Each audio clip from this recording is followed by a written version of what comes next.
Bonjour à tous, il est maintenant midi. Je vais commencer tranquillement en attendant les autres personnes qui se joignent, qui auraient un petit peu de retard. Puis je vais commencer par m'introduire, mais je vais commencer aussi par dire merci à tous d'être présents ce midi pour le webinaire de Better, qui va vraiment regarder comment on peut optimiser le calcul des glucides à l'aide des nouvelles technologies. Donc, juste m'indiquer dans le chat Q&A si le son n'est pas bon. Donc, moi, je me présente, je suis Andréane Fortin, je suis nutritionniste et éducatrice agréée en diabète et je travaille à l'IRCM, l'Institut de recherche clinique de Montréal. L'IRCM, en fait, est une des plus grosses cliniques de diabète de type 1 au Québec et on suit à peu près 700 patients avec le diabète de type 1. Puis, moi, je travaille avec les médecins ici à la clinique. Actuellement, on a deux médecins. Donc, on a docteur Rémi Rabassal-Lauré que vous connaissez peut-être et docteur Nadine Taleb qui travaille avec moi. Puis, je suis également éducatrice agréée en diabète. Comme je vous disais, je suis nutritionniste, principalement en diabète de type 1, mais je travaille aussi à l'IRCM avec la clinique de dyslipidémie et d'hypertension. Donc, tout au long de la présentation, je vous invite à poser vos questions dans le ici Q&A ou peut-être que sur votre lien, ça va être Q&A. Je vais tenter de soit répondre pendant la présentation, mais je vais m'allouer un petit temps à la fin pour répondre également à vos questions, euh, pour répondre à vos questions à la fin pour ceux qui auraient des questions. Donc, le plan de la présentation, je vais commencer par faire un petit survol de pourquoi il faut calculer des glucides. Et puis, comme vous le savez peut-être, et sûrement plus que moi ne vivant pas avec le diabète de type 1, ça reste que ça amène beaucoup de défis. Puis comment, avec les nouvelles technologies qui apparaissent continuellement de mois et d'années actuelles, comment ces technologies-là peuvent nous aider et pourront nous aider dans le futur. Donc, pourquoi calculer les glucides? C'est certain que les glucides ce sont les nutriments qui ont le plus d'impact sur les glycémies. C'est vraiment en consommant des glucides, ça va faire augmenter nos glycémies. Le calcul des glucides, pourquoi? Faire ça plutôt qu'avoir des doses fixes ou se donner la même dose d'insuline au repas, c'est sûr que ça nous permet une plus grande flexibilité dans la portion de glucides qu'on mange au repas et pour éventuellement, possiblement, avoir un ratio d'insuline. Les études ont démontré aussi qu'en calculant le glucide, ça améliorait le contrôle glycémique, l'hémoglobine glycée. Ça améliore la qualité de vie, surtout en lien avec une plus grande flexibilité dans nos apports. Puis ça pourrait réduire les besoins en insuline aussi parce que ça limite la marge d'erreur. Par contre, les désavantages, comme vous voyez, il y en a quand même plusieurs. Ça reste quand même une tâche qui est fastidieuse. Ça rajoute un fardeau au diabète que vous savez encore là plus que moi, il y a déjà beaucoup de choses à gérer, donc c'est une autre tâche à rajouter. Ça peut aussi limiter la variabilité, la diversité alimentaire, parce que pour se simplifier la vie, il y a certaines personnes qui auraient peut-être plus tendance à prendre des aliments que le calcul est déjà fait pour eux, pour pas avoir à rajouter cette tâche-là.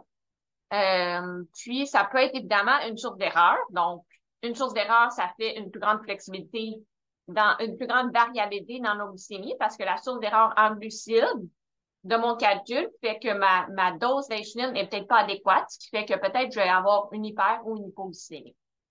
Puis ça reste aussi un focus beaucoup sur l'alimentation, qui a des personnes qui seraient peut-être plus vulnérables.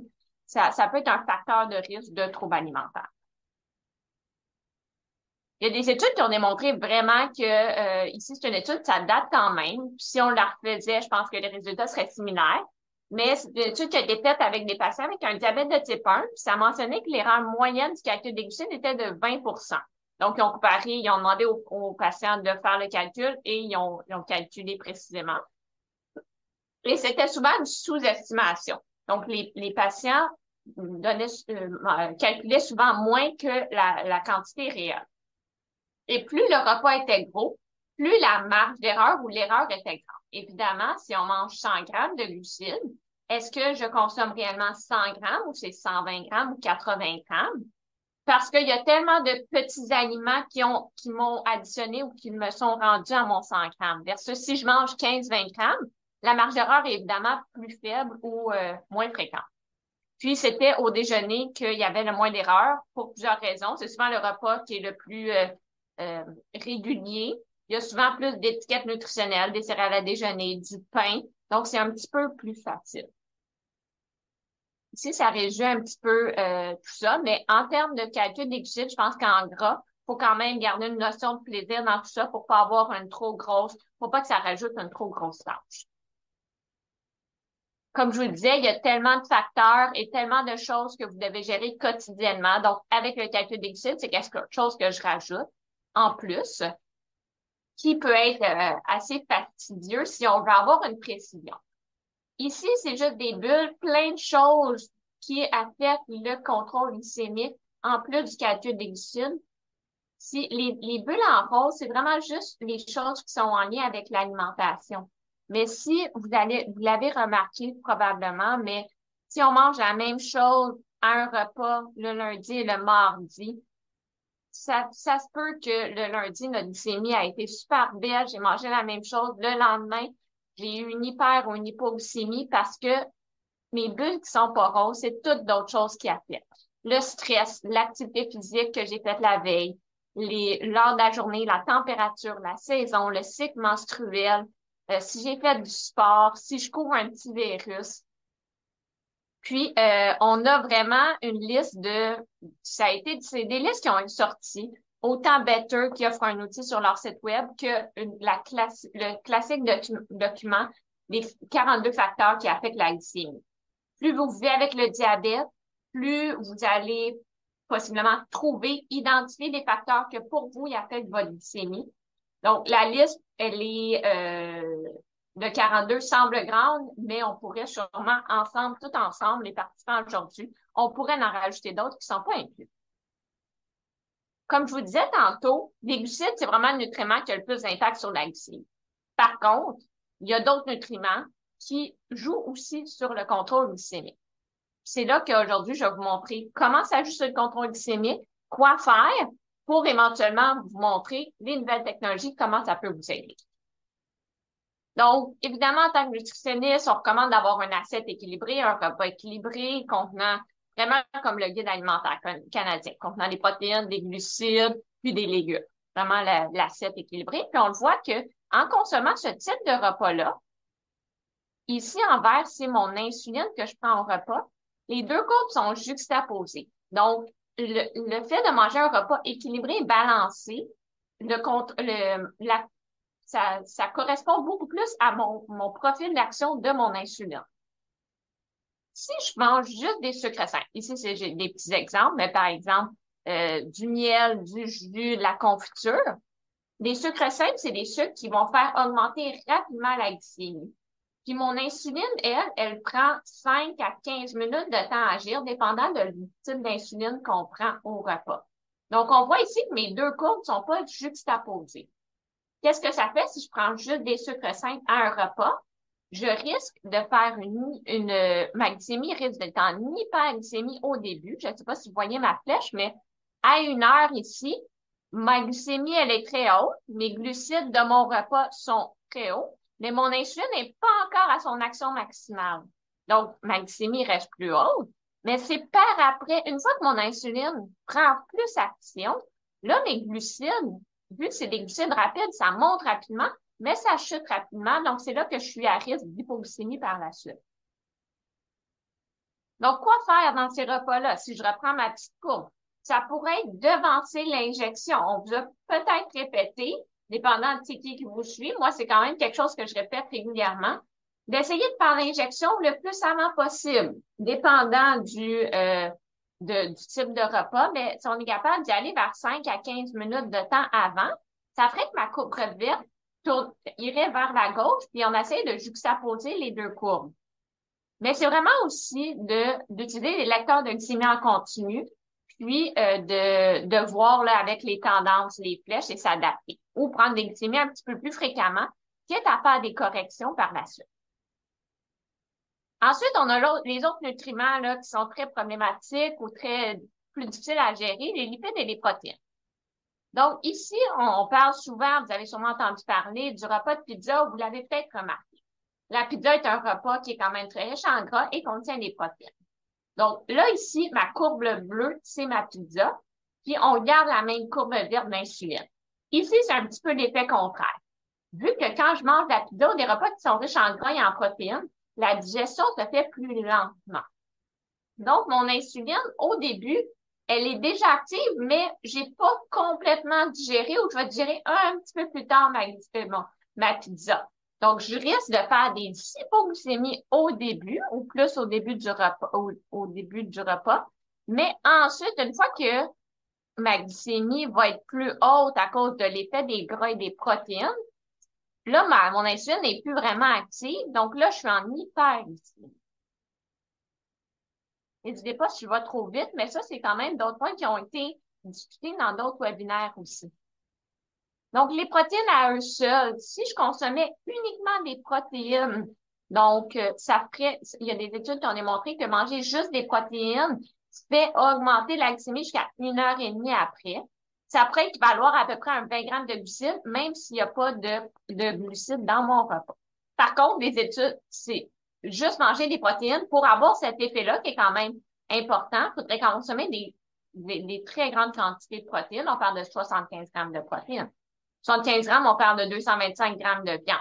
Quand on recommande à peu près 100 grammes de viande, c'est quand même le double ou le triple, mais c'est quand même des portions que certaines personnes pourraient manger pour ça.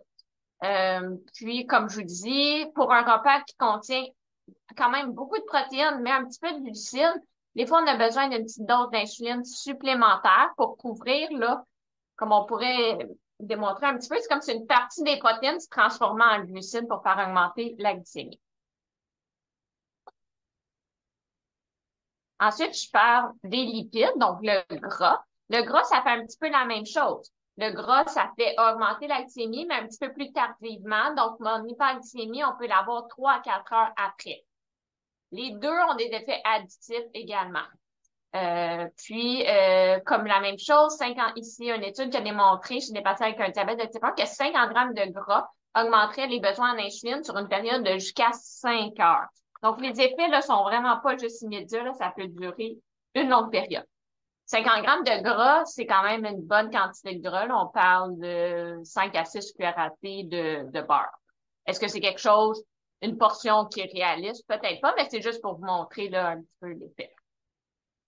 Ici, une petite étude qui a regardé un peu le type de gras. Donc, est-ce que autant les gras animaux, donc le beurre ou la margarine, ou des gras polyinsaturés, monoinsaturés, est-ce que ces gras-là, est-ce que ça avait tout le même impact? Comme on peut voir dans le graphique du haut, tous les types de gras, ils ont comparé des glucides avec l'ajout de différents gras, avaient tout le même impact.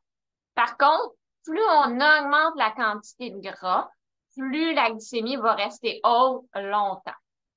Ici, puis ils ont vraiment fait des stratégies. Ils ont démontré qu'un meilleur contrôle avec ces répartitions-là ou ces bolus étendus que je vais vous décrire par la suite. Donc, en fait, en gros, plus la quantité de gras est grande. Donc, le dernier test, c'était 60 grammes de gras, qui est la courbe verte. 60 grammes de gras, là, c'est 5 cuillères à table, 5 cuillères à table de beurre, là, 5 petits carrés de beurre. Donc, avec cette quantité de gras-là, le meilleur contrôle était de faire la moitié de ma dose au repas, puis la moitié de la dose divisée sur 1h45. Puis, avec cette quantité de gras-là aussi, ils ont démontré qu'on avait besoin d'une addition de 20 de plus d'insuline pour ce repas-là. Donc, quoi faire pour ces repas-là? Je pense que je vais vous montrer plus tard les stratégies, mais je vais vous montrer d'autres petites études intéressantes. Donc, ici, ils ont pris un déjeuner de crêpes, une crêpe standard, puis ont modifié la recette pour faire 4 recettes différentes de crêpes, en des fois rajoutant un petit peu plus de gras dans la recette, un petit peu plus de protéines ou les deux. Donc, la recette standard, on voit qu'il était une crêpe faible en gras et faible en protéines. On voit que la courbe rouge, là, on tombe en hypoglycémie si on ne fait pas d'ajustement. Si on rajoute des protéines à cette recette-là ou juste du gras, on voit que le contrôle est plus stable. Par contre, si la recette est faite avec beaucoup de gras et beaucoup de protéines, là, la glycémie reste haute assez longtemps. Fait que c'est comme si l'ajout de protéines ou de gras, un ou l'autre, et non les deux, ça limitait le risque d'hypoglycémie qu'on peut voir. Une autre étude ici qui a testé, c'était une étude suédoise avec des patients diabétiques de type 1. Ils ont pris 4 soupers typiques de Suède, puis ils ont modifié justement les aliments ou le type de viande ou le gras dans la viande ou les accompagnements pour le rendre choix riche en gras, riche en protéines, puis des petites combinaisons dans tout ça. Puis le meilleur contrôle, qui est la courbe jaune, désolé, c'est un peu flou, c'était vraiment quand le dîner ou le souper qui était faible en glucides et riche en protéines. Donc, faible en glucides, c'était 43 grammes de glucides et 54 grammes de protéines. En fait, qu'est-ce que c'était? J'ai mis des photos, mais c'était avocat, crevettes en entrée, du roast beef, des légumes, patates bouillies. Pour ça. Par contre, des petits points par rapport à cette étude-là, ils ont testé juste pendant 4 heures après, puis on peut voir, on n'a pas vu là, qu'est-ce que ça peut faire 5-6 heures après, puis comme on mentionnait dans d'autres études, ça peut aller encore plus loin. Cette étude-là a été faite avant l'arrivée des lecteurs de glycémie en continu.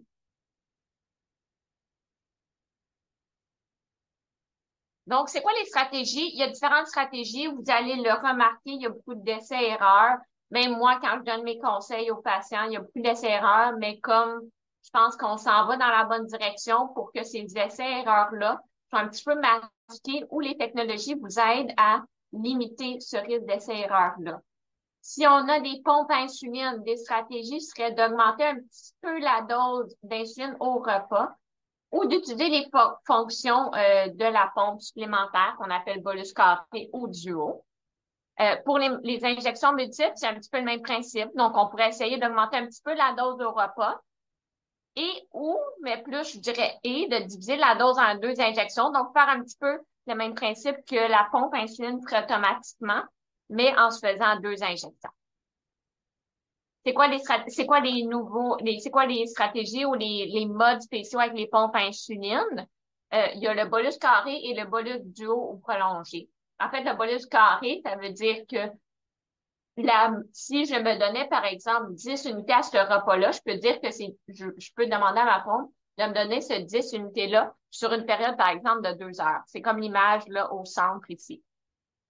Bolus prolongé ou duo, c'est que ça me permet de me donner une petite dose d'insuline immédiatement, puis l'autre dose de l'espacer sur une période de temps.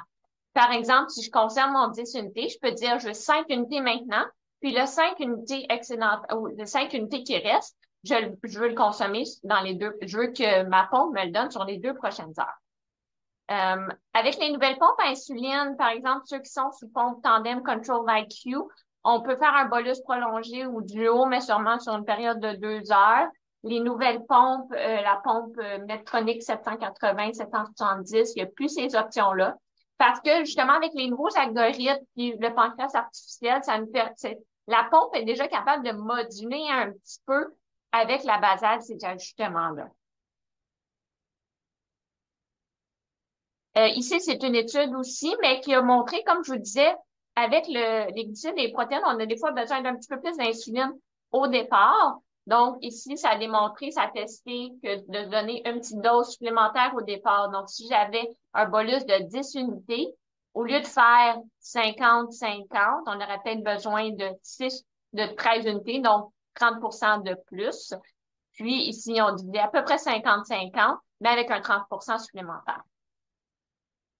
Quand on est sous injection multiple, c'est un petit peu la même idée. C'est se donner, c'est un petit peu la même idée qu'on essaie de mimiquer les fonctions supplémentaires des pompes, les fonctions des pompes insulines. Donc ici, qu'est-ce qu'ils ont fait dans la courbe en verte, c'est qu'on voit que si on fait le bolus d'insuline, si on se dit, je vais me donner 30% de plus d'insuline au début pour un repas qui est riche en gras, mais je risque de tomber en hypoglycémie. C'est pour ça que ici, le meilleur contrôle, qui est la ligne noire, non, la ligne rouge, pardon, était fait quand je donnais mon bolus au départ, mais je donnais le 30% de plus 3 heures après. Un autre point quand même très important, là, comme je vous disais, et je répète beaucoup à mes patients, même ce matin en clinique, là, c'est vraiment, oui, regarder le calcul des glucides, mais le moment de l'injection a tellement un impact des fois. Avant d'ajouter les ratios, juste le fait de s'injecter ou de trouver le moment de se donner son insuline pour que notre courbe soit juxtaposée à notre courbe de matrice de glucides. Donc, plus un aliment est riche en sucre ajouté, comme la première courbe que j'avais montrée, plus on essaye de devancer l'injection. Et plus mon aliment tend vers un assiette équilibrée, un repas équilibré, mais là, des fois, c'est de 5 à 15 minutes pour vraiment. Puis pour les repas riches en sucre simple, on a besoin d'encore plus avant souvent.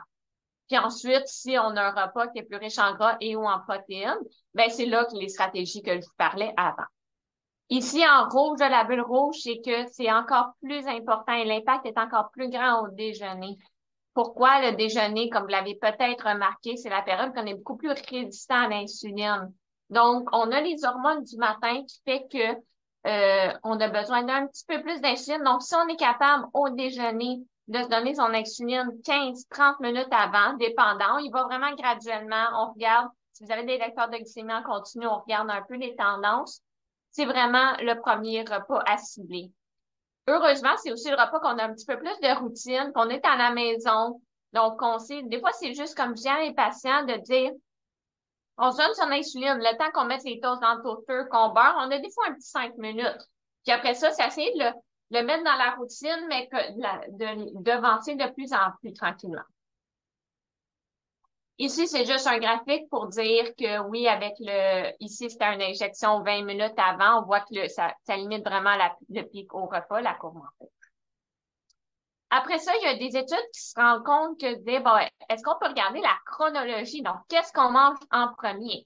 Faites attention, ces études-là ont été faites en diabète de type 2 ou en prédiabète, mais je pense que l'idée est encore là. Donc, si on voit que la courbe en verte versus la courbe en rouge, la courbe en verte, c'est qu'on a mangé nos légumes dans notre assiette avant les glucides, on voit que la glycémie monte moins haut.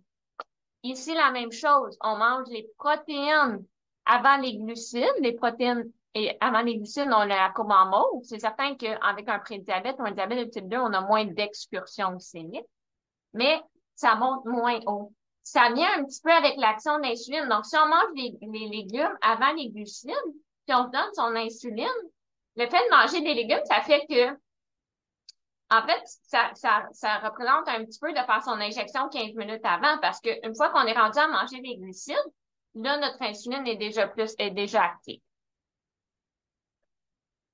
L'indice glycémique, je vais aller rapidement, mais c'est un petit peu le même principe. Donc, on essaie de viser un petit peu plus les aliments avec un indice glycémique faible, plutôt qu'un indice glycémique élevé qui fait moins de pics au repas. C'est sûr qu'il y a des chartes qui existent pour l'indice glycémique. Moi, qu'est-ce que je dis aux patients, c'est plus un aliment est riche en fibres, moins il est raffiné, moins il est transformé, souvent l'indice glycémique est plus faible. Quoi faire avec quand on mange à l'extérieur? Ça, c'est bien beau à l'intérieur, pas à l'intérieur, mais c'est bien beau au restaurant, à la maison, c'est plus facile à calculer, mais à l'extérieur, qu'est-ce qu'on fait? Euh, c'est vraiment, je vous invite à écouter le webinaire que Maude Lafontaine a fait. Vous pouvez aller voir les rediffusions. Puis vraiment, le webinaire était tout sur les stratégies, là, pour ça. Ensuite, je vais juste voir, avant de passer aux nouvelles technologies, il y a une question.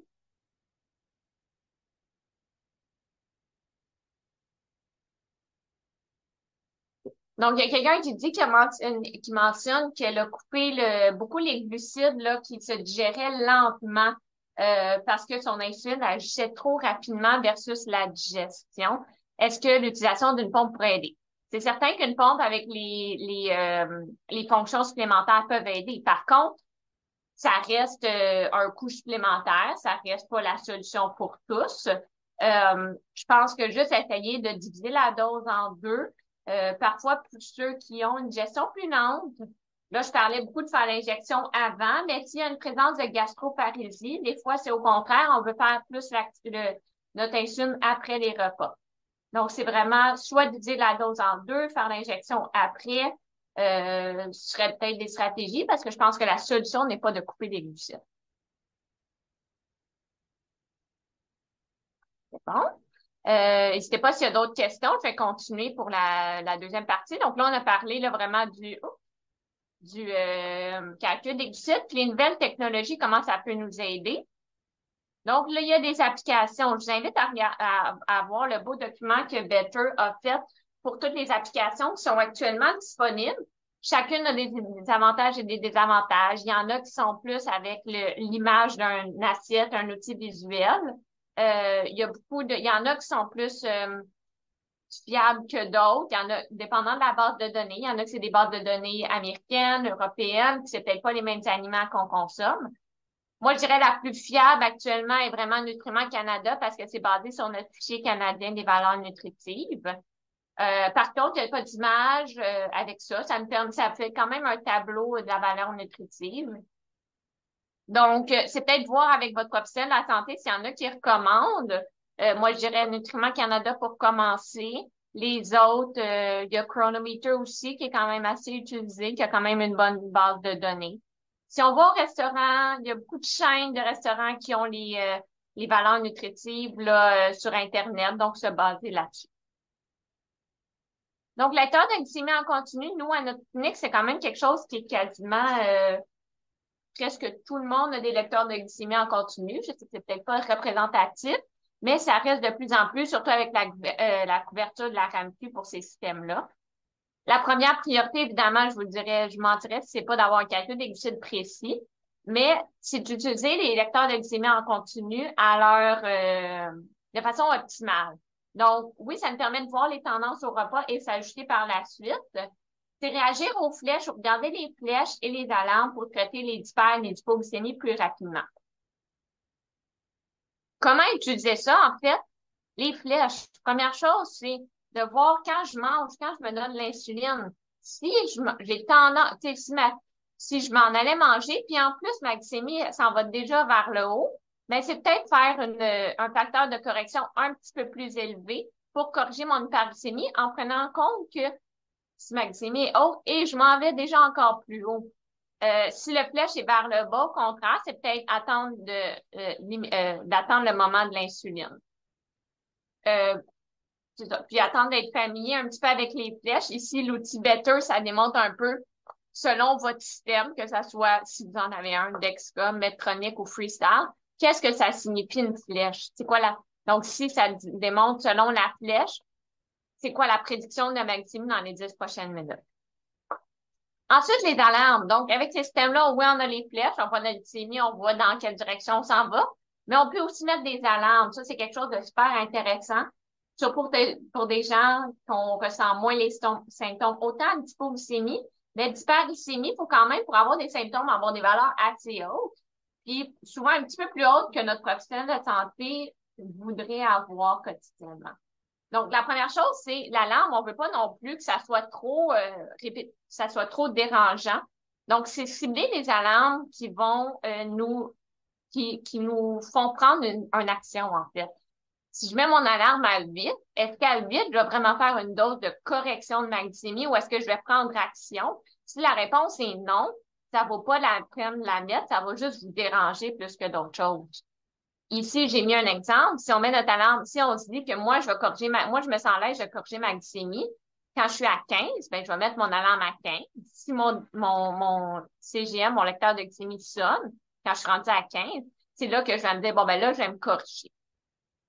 Et puis après ça, les alarmes aussi, ça nous permet, pour ceux qui sont sous injection multiple ou même sous pompe à insuline, de faire cette dose-là supplémentaire d'insuline pour faire un petit peu notre bolus carré. Donc, si je me suis trompée dans mon calcul des glucides ou si j'avais un repas riche en gras ou en protéines, puis je savais pas trop la répartition ou combien de temps après faire ma correction, ça me permet de me dire, bon, ben là, quand je suis rendue à 15, 2 heures après mon repas, puis j'ai mangé un petit peu de gras, ben, je vais peut-être me faire ma deuxième proportion de correction à ce moment-là.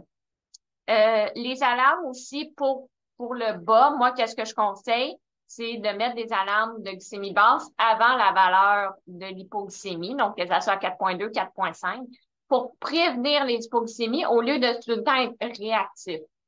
Parce que si on attend d'être en hypoglycémie avec le décalage de ces systèmes-là, peut-être déjà en hypoglycémie, ça risque de faire une hyper de rebond, hyper, hypo, ça fait une grande fluctuation. Il y a aussi la possibilité de faire des alertes, des alarmes d'augmentation, de vitesse d'augmentation ou de baisse. C'est moins des alarmes que j'utilise d'emblée. Moi, je pense qu'on commence par toujours la priorité pour tous mes patients, c'est les hypoglycémies. Donc, c'est vraiment mettre une alarme d'hypoglycémie. Puis ensuite, l'alarme d'hyperglycémie, c'est cibler une valeur avec le patient ou vous personnellement que vous allez prendre action pour corriger. Je pense que ça, j'ai déjà dit. Vous allez peut-être voir sur Internet, j'étais pas mis ici parce que je trouvais que c'est pas quelque chose que j'enseigne, que ça peut être quelque chose de fastidieux. Mais il y a des documents qui existent, des études qui ont été faites pour savoir, selon la flèche magne-glycémie, combien d'insuline me donner. Donc ça peut être quelque chose, si vous voulez, que ça être vraiment plus précis, plus poussé. Vous pouvez demander à votre professionnel de la santé ces documents-là où si c'est quelque chose qui vous intéresse, on peut vous en transmettre. Mais ça rajoute un fardeau, puis ça reste que le dernier point. Oui, on peut ajouter des doses, mais il y a tellement d'autres choses qui peuvent jouer, comme repenser aux 42 facteurs qui affectent la glycémie. Est-ce que c'est vraiment mon repas qui fait que je suis en hyper après, ou c'est le fait que j'étais stressée, ou ma glycémie, pourquoi elle a baissé après mon repas, puis pas hier? Qu'est-ce que j'ai fait par la suite? Les pompes à insuline, je vais terminer là-dessus avant de prendre, je pense que les questions commencent à apparaître. Mais les pompes à insuline, je sais que c'est pas tout le monde qui en a. Puis comme je vous disais, c'est pas, oui, c'est quelque chose qui vient avec un coût pour la majorité des patients, pour beaucoup de patients, mais ça reste que ça, c'est une autre technologie qui devient de plus en plus précise, de plus en plus intéressante pour aider au calcul des glucides. Donc, on a des pompes à insuline semi-automatiques pour ceux qui sont pas trop familiers. Donc, des pompes à insuline semi-automatiques. C'est une pompe à insuline qui parle à qui est jumelée à un lecteur de glycémie en continu. Et puis les deux ajustent, en fait, la pompe à insuline ajuste l'administration d'insuline selon ma tendance de la glycémie. Donc, si elle voit que ma glycémie augmente, elle va augmenter un petit peu l'insuline de base. Puis au contraire, si elle voit que la glycémie baisse, elle va peut-être diminuer l'administration d'insuline. C'est quelque chose qu'avec des injections, évidemment, quand on se donne son insuline lente, on la donne pour la journée en entier, au complet. On n'a pas de pouvoir pour l'arrêter ou la limiter. Donc, ces outils-là aident beaucoup justement pour contrer un petit peu des erreurs de calcul des glucides. Donc, comme je vous disais, si je mange une quantité de 100 grammes de glucides. Est-ce que j'ai mal calculé? Puis en fait, c'était 100 grammes. Mais la pompe va être capable de contrer ce petit manque-là de glucides en augmentant un petit peu l'insuline basale. L'autre chose qui est importante, par contre, dans ces pompes-là, c'est pour que le système fonctionne bien, il y a encore le rappel de se faire son bolus, pardon, d'insuline avant le repas pour l'action d'insuline rapide fonctionne mieux, pour que l'algorithme fonctionne mieux. Parce que si on fait notre injection si on fait notre injection pendant ou après le repas, déjà ma glycémie va augmenter. Déjà ma pompe, elle voit que ma glycémie augmente, mais elle voit pas que j'ai mangé parce que j'ai pas dit que j'ai mangé.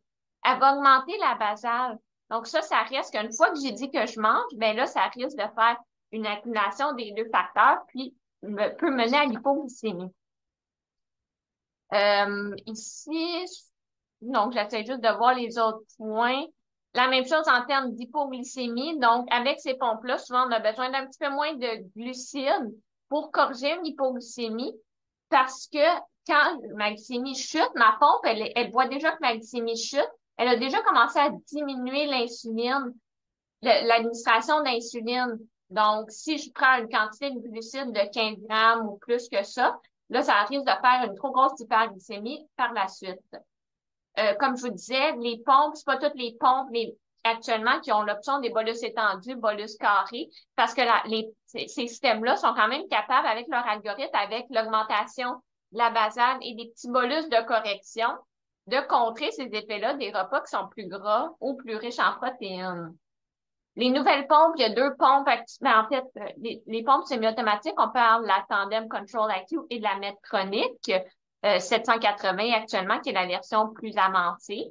Les pompes Omnipod vont s'en aller aussi dans cette direction-là très prochainement. Mais la pompe, si je compare les deux compagnies, la pompe Medtronic 780, il y a même une option avec le nouvel algorithme qu'on appelle de, je l'ai en anglais, mais c'est Meal Recognition. Donc, cette pompe-là, elle mentionne que s'il y a un oubli de repas, la pompe va être capable de voir la hausse rapide de la glycémie, être capable de faire des petites doses de correction pour en voyant que donc elle se dit ah ben il a peut-être oublié de faire son insuline en mangeant, je vais lui donner un petit peu plus de correction parce que ça a l'air d'un repas oublié. Même chose, s'il y a une petite erreur dans le calcul des glucides, la pompe va être capable avec ses doses de correction puis d'augmenter la basale, d'ajuster ça. Pour l'option de Meal Recognition, j'ai pas encore eu les commentaires des patients, mais c'est à voir à quel point, jusqu'à combien de grammes de glucides un repas oublié peut être complètement contré par une pompe. Je pense pas qu'en mangeant 100 grammes de glucides et sans dire à la pompe va être capable par elle-même de donner suffisamment d'insuline pour que ça ne paraisse pas. Donc, ces pompes ont toujours des administrations d'insuline sécuritaires maximum. Pour la Tandem Control IQ, c'est la même chose. Ben, il n'y a pas cette fonction-là, mais ça reste que la pompe est quand même capable d'administrer une bonne quantité d'insuline supplémentaire à ce qui est programmé à la pompe, plus donner des petites doses de correction pour essayer de contrer les erreurs du calcul des glucides ou des petits repas ou des petites collations qui seraient pas rentrées. Ensuite, on s'en va un petit peu vers, est-ce qu'on s'en va d'abord, est-ce qu'on s'éloignerait de plus en plus du calcul des glucides pour aller plus vers une estimation de la grosseur des repas? Donc, ça, c'est une étude qui a été faite sur 3 semaines avec 30 patients avec un diabète de type 1. Puis, au lieu de calculer spécifiquement les glucides, on demandait aux participants de dire, est-ce que c'est un repas faible en glucides, moyen, élevé ou très élevé? Donc, est-ce que par rapport à mes habitudes, c'est classifié en 4 catégories? Versus les autres personnes qui faisaient vraiment les calculs des glucides précis, ça démontrait que le temps dans la cible avec ces deux méthodes-là était comparable. C'est certain qu'il y avait 4% de plus, mais pas significativement. C'est certain qu'en estimant la grosseur des repas, versus faible, moyen, élevé ou très élevé, la pompe avait besoin de donner un petit peu plus de basal pour contrer versus quand on avait un calcul des glucides précis. Puis il y a aussi une pompe là, qui n'est pas disponible ici, mais qui est aux États-Unis, qui s'appelle le Beta Bionic à Boston. Cette pompe-là, en fait, on s'en va vraiment vers ça. C'est une pompe qu'on rentre juste le poids, aucun autre indicateur. Puis cette pompe-là demande juste si c'est un repas, mon repas normal, un petit repas ou un gros repas. Donc, c'est vers ça qu'on s'en va vers les nouvelles technologies. C'est vers ça qu'on s'en va par les nouvelles technologies. On n'est pas là encore, mais même en estimant la grosseur des repas, comme on voit ici dans cette étude-là, il faut quand même savoir calculer ou comprendre un peu c'est quoi les glucides et la quantité de glucides. Donc, si je vous demande un repas faible, moyen, élevé ou très élevé en glucides, pour savoir 30 grammes de glucides, ça ressemble à quoi, moyen ou très élevé, ou un 90 grammes, ça ressemble à quoi. Pour conclure, avant de répondre aux questions, donc le calcul des glucides, évidemment, c'est essentiel, complexe. Les nouvelles technologies sont là pour vous aider, mais ça reste que c'est quand même quelque chose dans les prochaines années que je pense que je vais continuer d'enseigner. Mais c'est d'utiliser les lecteurs de glycémie aussi, qui sont disponibles. Les lecteurs de glycémie, les pompes insulines, c'est disponible pour vous avec leurs fonctions supplémentaires. Puis vous allez voir, ça évolue tellement rapidement, continuellement les systèmes, les logiciels se personnalisent beaucoup aussi. Puis tout ça dans le but, là, c'est vraiment d'essayer de limiter le fardeau, les tâches que vous avez en tant que diabétique quotidiennement. Parce que, comme je disais, il y a 42 facteurs. C'est quelque chose que vous devez continuellement avoir en tête. Pour ça, avez-vous des questions? J'en vois plusieurs. Puis, je terminer par vous dire que la présentation va être disponible en diffusion ensuite. Puis, je vous invite à regarder aussi plusieurs des outils que j'ai utilisés viennent du site de Better également. Et puis, le prochain webinaire de Better sera le 19 octobre et ça va parler des hormones. Donc, je vais y aller avec les questions.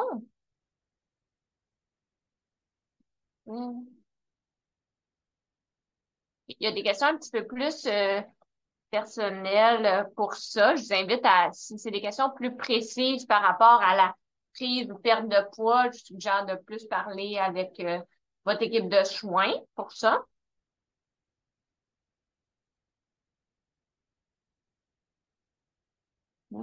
Je vois les céréales à déjeuner. C'est quelque chose quand même, c'est quand même quelque chose que je remarque énorme, que, j'entends beaucoup parler. Il y a beaucoup de monde qui limite les céréales parce qu'ils disent c'est incontrôlable, ma glycémie monte trop haut.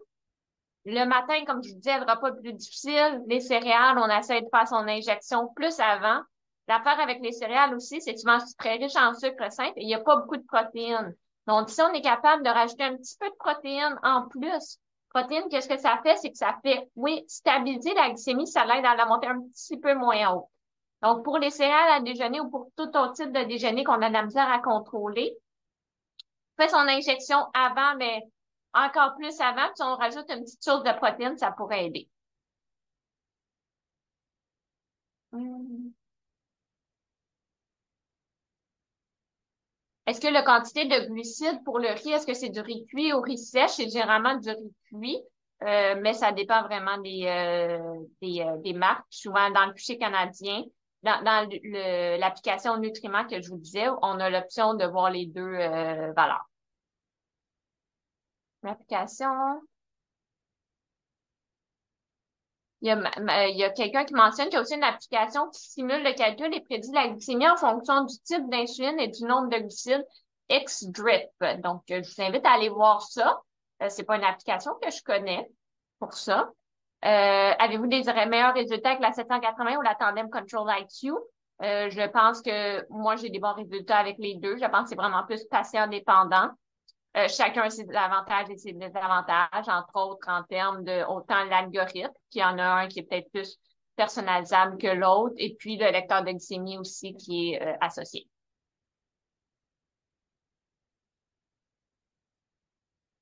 Il y a une patiente qui mentionne qu'avec de la salade, donc la salade qui contient très très peu de glucides, elle tombe en hyperglycémie quand même 2 heures suivant le repas. C'est peut-être que vous avez besoin pour cette salade-là, malgré qu'il n'y a pas de glucides, d'une petite dose d'insuline. Si vous êtes sous injection, des fois des demi-doses peuvent faire la différence. Ça peut être quelque chose à tester.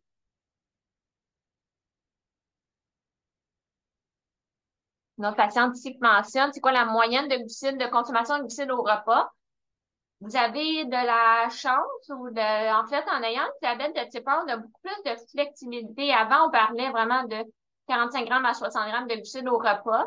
Avec vos injections, vous avez la possibilité, avec un calcul des glucides, d'ajouter vos doses de glucides que vous consommez au repas. Donc, si vous avez plus faim un repas et vous voulez manger 100 grammes, vous donnez votre insuline en conséquence. Versus si vous avez un petit peu moins faim, un 15 grammes, ça va dans l'autre direction aussi. La quantité fixe de glucides, c'est certain que si on a des doses fixes d'insuline, ça fonctionne mieux. C'est aussi pour des patients qui ont plus le diabète de type 2 qui sont sous médication orale seulement. Encore là, on a beaucoup de questions. La pompe, quelle pompe est meilleure par rapport aux injections? C'est vraiment patient dépendant. Je pense que moi, comment je fonctionne, c'est que je mentionne tous les avantages et les désavantages de chacune des compagnies. Puis, comme toujours, il y a le coût qui est un enjeu pour la pompe insuline versus une injection. C'est quand même une courbe d'apprentissage, une pompe insuline. Puis, il y a certaines pompes qui sont plus avancées au niveau technologique que d'autres. Il y en a qui sont plus retardataires, mais éventuellement, là, ça va juste en amélioration. Comment calculer les pâtes, le temps au bolus carré. Comme je disais, c'est essai-erreur. Pour commencer, moi, je dis toujours peut-être plus 50%, 50-50, sont 50% au début, 50% sur 2 heures, ou même un petit peu plus au début, comme un 75% plus un 50% sur 2 heures. Mais vraiment utiliser les alarmes là, de votre freestyle, de votre, mon Dieu, freestyle ou Dexcom pour faire une dose de correction ou d'ajouter la deuxième dose, la dose supplémentaire pour savoir quand la donner parce que ça peut bien être 1 heure ou 4 heures après. Pour les protéines avec les céréales, on me demandait c'est combien de temps avant les céréales. En fait, moi, je parlais plus de rajouter des protéines aux céréales. Fait que soit le faire avec un lait qui contient plus de protéines je vais rajouter des noix dans les céréales. Donc, juste rajouter à ce repas-là un petit peu plus de protéines. Est-ce que les 42 facteurs pourraient éventuellement être mesurés, estimés par les nouvelles technologies? C'est pas être estimé ou mesuré, mais c'est que ces facteurs-là soient un petit peu limités ou l'impact de ces facteurs-là soit limité avec les ajustements des nouvelles technologies ou comment je pense aux pompes à insuline. Peut-être que l'effet du stress ou de l'alcool ou de la température, vous allez moins le ressentir parce que les pompes à insuline vont s'ajuster. Fait que vous verrez pas, peut-être pas une hyperglycémie après une période de stress. Bon, le temps arrive à échéance. Il y a beaucoup de questions. Je pense que ça a suscité énormément de discussions. Je vais peut-être prendre Sarah. Je vais juste voir.